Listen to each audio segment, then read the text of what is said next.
আসসালামু আলাইকুম, স্বাগত লিডস নিউজে। সম্মানিত দর্শক, মোহাম্মদ ইউনূস অন্তর্বর্তী সরকারের প্রধান উপদেষ্টা ছিলেন। এখন তিনি নেই, নির্বাচিত সরকার ক্ষমতায়। তিনি প্রায় 18 মাসের মতো দায়িত্ব পালন করেছেন। এই 18 মাসে তার উপরে যেসব দায়িত্ব অর্পণ করা হয়েছিল, জাতির যে অভিপ্রায় ছিল, যে জনরায় ছিল, সেটি তিনি পালন করতে পুরোপুরি ব্যর্থ হয়েছেন। এটি এখন সর্বত্র আলোচনা হয়। তিনি দায়িত্বে থাকাকালে শেষের দিক থেকেই আসলে এই সমালোচনাগুলো শুরু হয়েছিল। যদিও তার তরফে কথা বলবার জন্য একটা দল সবসময় মুখিয়ে থাকে। আমি গতকালকে একটা কন্টেন্টে বলেছিলাম যে মোহাম্মদ ইউনূসের নাম নিলে যেসব মানুষ, মানে বাংলাদেশের যেসব নাগরিক এক ঢোক পানি বেশি খান, একটু প্রগল্ভ বেশি হয়ে যান, আসলে তাদের জন্য সত্যটা মেনে নেয়া, গ্রহণ করা কষ্টকর বই কি। কথাগুলো কেন বলছি? দৈনিক কালের কণ্ঠ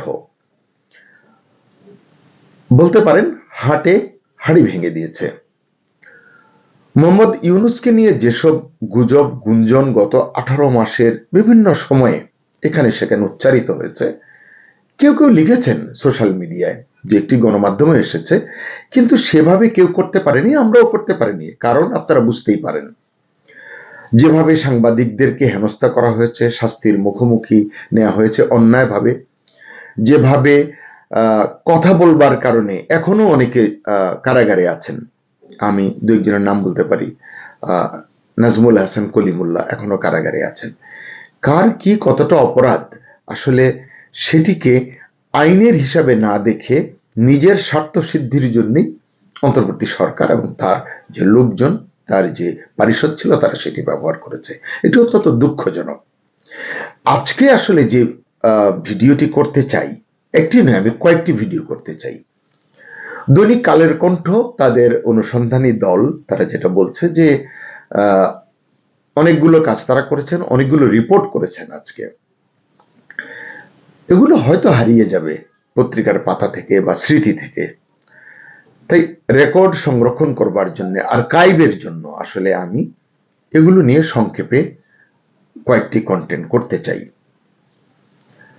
যাতে ইতিহাসের বিচার করতে পারে এবং বর্তমানে যারা দায়িত্বে আছেন, আগামীতে যারা দায়িত্বে আসবেন, তারাও যেন এ থেকে শিক্ষা নিতে পারেন, সচেতন হতে পারেন। এটাই একমাত্র উদ্দেশ্য। আর যে তথ্যপত্র উঠে এসেছে, হয়তো আরো আসবে, জানি না কি আসবে, তার ভিত্তিতে আইন কি করবে সেটি নিশ্চয়ই আইনের বিষয়। আমাদের প্রত্যাশা থাকবে যেন ন্যায় বিচার পায় দেশের মানুষ, দেশের জনগণ। তো প্রথম যেটি করতে চাই সেটি হচ্ছে শিরোনাম, কিসের দেশ নিজেরটা আগে। এটি কালের কণ্ঠ অনুসন্ধানী সেল, 2 এপ্রিল 2026 আজকে তাদের এটি প্রতিবেদন। আরো কয়েকটি করেছে। এটিতে তারা যেটি বলেছে আমি সংক্ষেপে বলতে চাই। আওয়ামী লীগ সরকারের পতনের পর আন্দোলনের নেতাদের ডাকে সাড়া দেন মুরব্বী প্রফেসর ডক্টর মোহাম্মদ ইউনূস। দেশ উদ্ধারের স্বার্থের কথা বলে অন্তর্বর্তী সরকারের হাল ধরেন তিনি। তাকে ঘিরে আশার বীজ বুনেছিল জাতি। অনেকে বিশ্বাস করেছিলেন তার জাদুর ছোঁয়ায় বিশ্বের দুয়ারে আরো উজ্জ্বল হবে বাংলাদেশের মুখ, বাড়বে মানুষের মর্যাদা, খুলে যাবে দীর্ঘদিনের অবরুদ্ধ সম্ভাবনার দুয়ার। কিন্তু 2024 সালের 8 আগস্ট দায়িত্ব গ্রহণের পর 2026 সালের 12 ফেব্রুয়ারি নির্বাচনের মাধ্যমে ক্ষমতা হস্তান্তরের আগ পর্যন্ত প্রায় 1.5 বছরে জনগণের স্বপ্ন কতটা পূরণ করতে পেরেছেন নোবেল জয়ী? এই প্রশ্নের উত্তর খুঁজতেই অনুসন্ধানে নামে কালের কণ্ঠ। তাদের সেই অনুসন্ধানে উঠে এসেছে দেশের 12টা বাজলেও কিভাবে নিজের 16 আনা স্বার্থ হাসিল করেছেন শান্তিতে নোবেল বিজয়ী। এই 16 আনার অন্যতম হলো গ্রামীণ বিশ্ববিদ্যালয়। সদ্য বিদায়ী অন্তর্বর্তীকালীন সরকারের 1.5 বছরের মেয়াদে দেশে এই একটি মাত্র বেসরকারি বিশ্ববিদ্যালয়ের অনুমোদন দেওয়া হয়। এটি নিয়ে নানান কাহিনী হয়েছে। বিশ্ববিদ্যালয়টি গ্রামীণ ট্রাস্টের একটি উদ্যোগ। এই গ্রামীণ ট্রাস্টের প্রতিষ্ঠাতা হলেন মোহাম্মদ ইউনূস। আগে থেকে 22টি বেসরকারি বিশ্ববিদ্যালয়ের আবেদন বছরের পর বছর ঝুলে থাকলেও গ্রামীণ বিশ্ববিদ্যালয়ে আবেদন করার 3 মাসের মধ্যেই পেয়ে গেছে অনুমোদন। সেই 22টি কিন্তু অনুমোদন পায়নি, কারণ রাষ্ট্রের ক্ষমতায় তখন খোদ মোহাম্মদ ইউনূস। অন্তর্বর্তী সরকারের প্রধান উপদেষ্টা হিসেবে তিনি দণ্ডমুণ্ডের কর্তা বাংলাদেশের। যেখানে সুই চলে না সেখানে কুড়াল চালাতে বেশ সিদ্ধহস্ত এই মহান পুরুষ। কালের কণ্ঠের অনুসন্ধান বলছে নিজের ক্ষমতাকে কাজে লাগিয়ে আরো অনেক সুবিধা আদায় করে নিয়েছেন ইউনূস। গ্রামীণ ব্যাংকে 5 বছরের জন্য আয়কর অব্যাহতি দিয়েছেন। এতে সরকার অন্তত 1000 কোটি টাকা রাজস্ব থেকে বঞ্চিত হবে। গ্রামীণ কল্যাণ ট্রাস্টের 1043 কোটি টাকা ফাঁকির পাশাপাশি 666 কোটি টাকা কর মওকুফের মতো ব্যাপক সুবিধাও নিয়েছেন। এক্ষেত্রে তিনি নীতি নৈতিকতার ধার ধারেননি। আসলে নীতি নৈতিকতা শব্দ সম্পর্কে তার কোনো ধারণা আছে বলে আমরা জানি না। সেই শৈশবের যে ম্যাগাজিন পত্রিকাতে লিখে অন্যের পুরস্কারে পাওয়া ম্যাগাজিন নিজের ঠিকানায় নিয়ে নেওয়ার মতো যে চালাকি তিনি করেছেন, আজকাল এসব কারণেই হয়তো লোকে তাকে বাটপার বলে, কেউ কেউ বিশ্ব বাটপার বলে। অত্যন্ত দুঃখের বিষয়। প্রধান উপদেষ্টার চেয়ারে বসেই গুনে গুনে 7টি মামলা থেকে মুক্তি দিয়েছেন নিজেকে, যার মধ্যে আলোচিত দুর্নীতি মামলাও রয়েছে। অস্বাভাবিক দ্রুততায় বাগিয়ে নিয়েছেন রিক্রুটিং এজেন্সির লাইসেন্স, মানে আদম ব্যবসার লাইসেন্স। এটি নিয়ে আমি আলাদা একটি কন্টেন্ট করব। নিয়েছেন সমাধান সার্ভিসেস লিমিটেড নামে ই ওয়ালেটের লাইসেন্স। এসবই তিনি করেছেন ক্ষমতা গ্রহণের পর।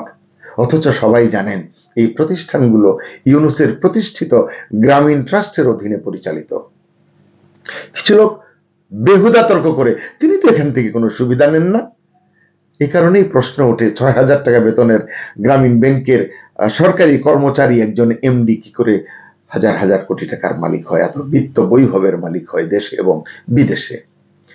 আইনগত বাধ্যবাধকতার কারণে প্রধান উপদেষ্টার শপথ গ্রহণের আগে প্রতিষ্ঠানগুলো থেকে যে তার যে মালিকানাধীন ছিল বা তার সম্পৃক্ততা ছিল, এই প্রতিষ্ঠানগুলো থেকে তিনি সরে দাঁড়িয়েছেন।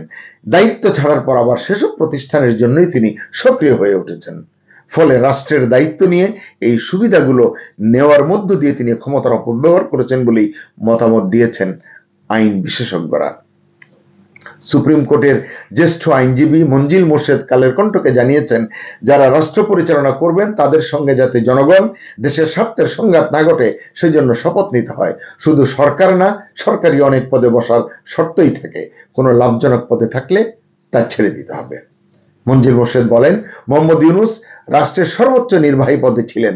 সেখানে বসে তিনি তার স্বার্থে যেসব কর্মকাণ্ড করেছেন সেগুলো নিয়ে রাজনৈতিকভাবে বেশ সমালোচনা হয়েছে, এখনো হচ্ছে। উনি ব্যক্তিগত স্বার্থে প্রধান উপদেষ্টার পদকে ব্যবহার করেছেন। শুধু তাই না, কনফ্লিক্ট অফ ইন্টারেস্টে তিনি দায়ী হয়ে গেছেন। এর মধ্য দিয়ে প্রধান উপদেষ্টা হিসেবে তিনি শপথ ভঙ্গ করেছেন।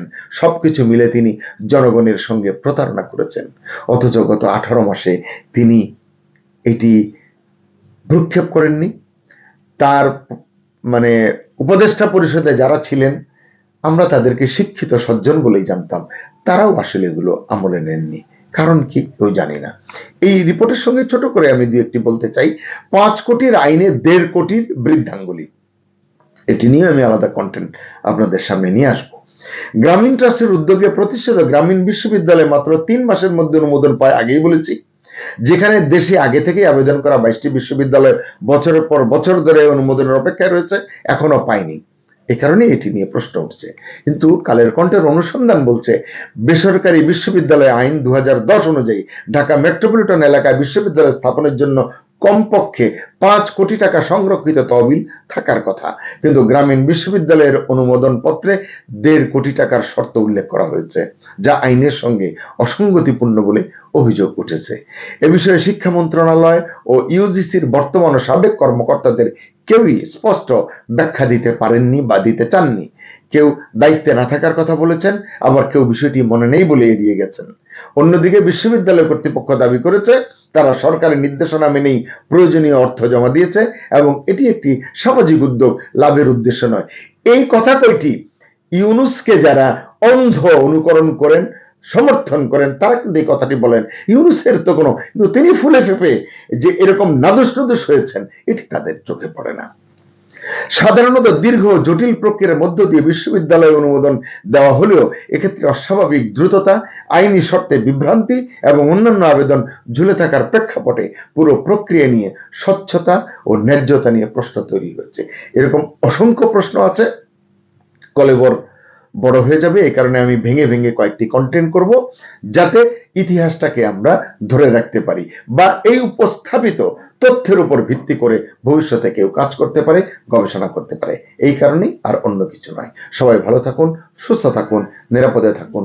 আল্লাহ হাফেজ।